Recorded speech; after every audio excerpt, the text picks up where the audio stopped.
Hello everyone, मैं हूं हिमानी और आपका स्वागत है मेरे चैनल में। आज मैं आपसे एक सिंधी रेसिपी शेयर करने जा रही हूं जिसका नाम है दाल पकवान। ये सिंधीज की बहुत ही फेमस ट्रेडिशनल ब्रेकफास्ट रेसिपी है और इसे कई जगहों पे स्ट्रीट फूड की तरह भी खाया जाता है। ये टेस्ट में बहुत ही मजेदार होता है और बच्चों से लेकर बड़ों तक सभी को बहुत पसंद आता है। आप इसे ब्रेकफास्ट की तरह तो खा ही सकते हैं, उसके अलावा आप इसे एज अ ब्रंच और इवनिंग स्नैक्स की तरह भी खा सकते हैं। तो फिर चलिए बनाना शुरू करते हैं। दाल पकवान बनाने के लिए मैंने यहाँ पर 3/4 कप चना दाल ली है और हाफ कप मैंने यहाँ पर मूंग दाल ली है। आप चाहें तो सिर्फ चना दाल भी यूज़ कर सकते हैं, लेकिन मूंग दाल डालने से दाल पकवान और भी ज़्यादा टेस्टी बनते हैं। अब हम इन दोनों ही दालों को पानी से 2-3 बार अच्छे से वॉश कर लेंगे और इन्हें 2 घंटे के लिए पानी में भिगो कर रख देंगे। तो मैंने दोनों ही दालों को 2 घंटे के लिए पानी में भिगो के रख दिया था और ये देखिए दाल एकदम अच्छे से फूल गई है। अब हम इसे कुकर में डाल के बॉईल कर लेंगे। तो हम दाल को डाल देते हैं कुकर में। अब मैंने यहाँ पर 1 टीस्पून हल्दी ली है, इसे भी हम कुकर में डाल देंगे। 1.5 टीस्पून मैं इसमें नमक डाल रही हूँ, आप अपने टेस्ट के हिसाब से डालिएगा। 1/4 टीस्पून मैंने यहाँ पर हींग लिया है, इसे भी कुकर में डाल देते हैं। अब मैं इसमें एक मीडियम साइज का टमाटर डाल रही हूँ जिसे कि मैंने कट कर लिया है। आप चाहें तो इसे तड़का लगाते वक्त भी डाल सकते हैं, लेकिन कुकर में उबलते वक्त डालने से ये अच्छे से पक जाएगा, इसलिए मैं इसे अभी डाल रही हूँ। और 3+1/2 कप मैं इसके अंदर पानी डाल रही हूँ।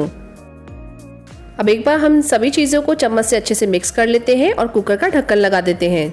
अब हम कुकर में 3-4 सीटी ले लेंगे और जब तक हमारी दाल बॉईल हो रही है तब तक हम अपने पकवान के लिए डो बना के तैयार कर लेते हैं। तो मैंने यहाँ पर एक बड़े साइज का बोल ले लिया है, आप किसी भी बड़े बर्तन का यूज़ कर सकते हैं। अब मैंने यहाँ पर 2 कप मैदा ली है, इसे हम बोल में डाल लेंगे। 1/2 टीस्पून मैंने यहाँ पर अजवाइन ली है, इसे भी बोल में डाल देते हैं। अजवाइन को आप चाहें तो थोड़ा सा क्रश करके भी डाल सकते हैं। 3/4 टीस्पून मैं यहाँ पर नमक डाल रही हूँ। मोइन के लिए मैं यहाँ पर 4 टेबलस्पून ऑयल ले रही हूँ। ऑयल डालने से जो हमारे पकवान हैं वो एकदम क्रिस्पी और क्रंची बनेंगे। अब एक बार हम इन सभी चीज़ों को अच्छे से मिक्स कर लेते हैं। तो ये अच्छे से मिक्स हो चुका है और देखिए मैं अगर हाथों से इसे इस तरह से प्रेस कर रही हूँ तो ये अच्छे से बाइंड हो रहा है, यानी हमने इसमें जो मोइन डाला है वो एकदम परफेक्ट है। अब हम इसमें थोड़ा थोड़ा करके पानी डालेंगे और इसका सख्त डो बना के तैयार कर लेंगे। बहुत सारा पानी एक साथ नहीं डालना है, नहीं तो हमारा डो पतला हो जाएगा। जितना ज़रूरी हो बस उतना ही पानी डालें।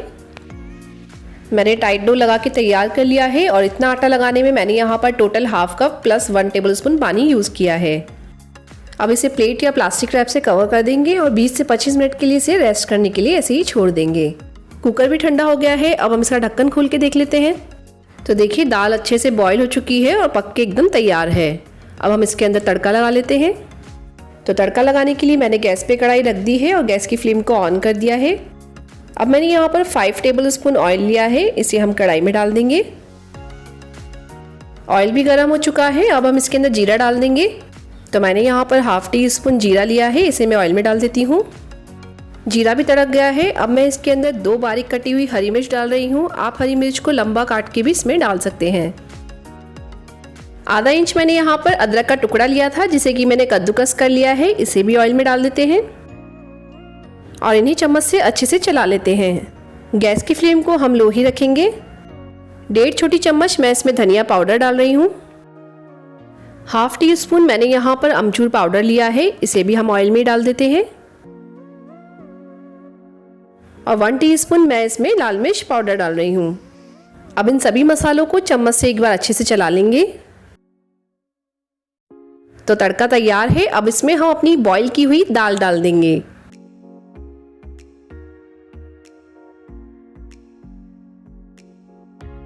इसे चम्मच से अच्छे से मिक्स कर लेंगे। अब गैस की फ्लेम को मीडियम टू हाई रखेंगे और दाल को 3-4 मिनट के लिए पका लेंगे। साथ ही चम्मच को इस तरह से प्रेस करते हुए चलाएंगे ताकि जो दाल है वो अच्छे से मैश हो जाए। यहाँ अगर आपको दाल गाढ़ी लग रही है तो आप इसके अंदर थोड़ा सा पानी ऐड कर सकते हैं। बहुत सारा पानी मत डालिएगा क्योंकि पकवान के साथ में गाढ़ी दाल ही अच्छी लगती है। तो दाल को पकते हुए 3-4 मिनट हो गए हैं। अब हम इसके अंदर हरा धनिया डाल देंगे। तो मैंने यहाँ पर 1/4 कप बारीक कटा हुआ हरा धनिया लिया है, इसे मैं दाल में डाल देती हूँ। धनिया को भी दाल में अच्छे से मिक्स कर लेंगे और गैस की फ्लेम को ऑफ कर देंगे। मैंने गैस की फ्लेम को ऑफ कर दिया है और दाल पकवान के लिए हमारी दाल बनके बिल्कुल तैयार है। अब हम अपने पकवान बना के तैयार कर लेते हैं। तो हमने पकवान के लिए जो डो बना के तैयार किया था वो अच्छे से सेट हो चुका है। इसे एक बार और अच्छे से मसल लेंगे ताकि ये स्मूथ और चिकना हो जाए। तो हमारा डो एकदम स्मूथ हो गया है। अब हम इसकी लोइयाँ बना लेते हैं। इसकी छोटी छोटी लोइयाँ बनाएंगे और सभी लोइयाँ हमें सेम साइज़ की बनानी है। पकवान क्योंकि हमें पतले बनाने हैं इसलिए लोइयों का साइज़ हम छोटा ही रखेंगे। तो मैंने लोई को एकदम गोल और चिकना कर लिया है। अब इसी तरह से हम बाकी की लोई भी बना के तैयार कर लेंगे। तो मैंने सारी लोइयाँ बना के तैयार कर ली हैं। अब हम एक लोई लेंगे और इसे बेल लेंगे। अगर ज़रूरत हो तो आप इस पर थोड़ा सा मैदा भी स्प्रिंकल कर सकते हैं। हमें इसे एकदम पतला बेल के तैयार करना है क्योंकि पकवान को हम पतला बेलेंगे तभी वो क्रिस्पी और क्रंची बन के तैयार होंगे। इसे किनारों से बेलेंगे ताकि किनारे मोटे ना रहें। अगर आपके पकवान शेप में गोल नहीं बन रहे हैं तो आप किसी गोल साँचे से या किसी गोल किनारों वाले बर्तन से भी इसे काट के गोल शेप दे सकते हैं। इससे आपके पकवान एकदम गोल और सेम साइज़ के बनेंगे और दिखने में भी एक जैसे दिखेंगे। तो मैंने पकवान को एकदम पतला पतला बेल लिया है और अब मैं आपको इसकी थिकनेस दिखाती हूँ। तो देखिए हमें इसे इस तरह से एकदम पतला बेल के तैयार करना है। पकवान को बेलने के बाद हम फोक लेंगे और उसे इस तरह से प्रिक कर देंगे। ऐसा करने से हमारे पकवान फूलेंगे नहीं और वो एकदम क्रिस्पी और क्रंची बन के तैयार होंगे। तो मैंने पकवान को एकदम अच्छे से प्रिक कर दिया है। अब हम इसे साइड में एक प्लेट में रख देंगे और इस तरह से बाकी ये पकवान भी बना के तैयार कर लेंगे। तो मैंने सभी पकवान बना के तैयार कर लिए हैं। अब हम इन्हें डीप फ्राई कर लेते हैं। तो मैंने ऑयल रख दिया है गर्म होने के लिए। पकवान को तलने के लिए ऑयल मीडियम हाई गर्म होना चाहिए। तो ऑयल गर्म हो चुका है। अब हम इसके अंदर पकवान को डाल देंगे। गैस की फ्लेम को हम मीडियम रखेंगे और मीडियम फ्लेम पर ही पकवान को तलेंगे। गैस की फ्लेम को हाई नहीं रखेंगे, नहीं तो पकवान जल भी सकता है। जब पकवान एक तरफ से हल्का सा सिक जाएगा तो हम उसे पलट लेंगे और दूसरी तरफ से भी सेक लेंगे। हमने फोर्क से पकवान में होल कर दी थी इसलिए पकवान बिल्कुल भी फूल नहीं रहा है। तो बस ऐसे ही पकवान को हम दोनों तरफ से पलट पलट कर तल लेंगे। हमें इसे तब तक तलना है जब तक कि ये दोनों तरफ से गोल्डन ब्राउन और अच्छे से क्रिस्पी नहीं हो जाता। तो देखिए पकवान दोनों तरफ से एकदम अच्छे से गोल्डन ब्राउन और क्रिस्पी हो गया है। अब हम इसे ऑयल में से बाहर निकाल लेते हैं और इसी तरह से बाकी के पकवान भी तल लेते हैं।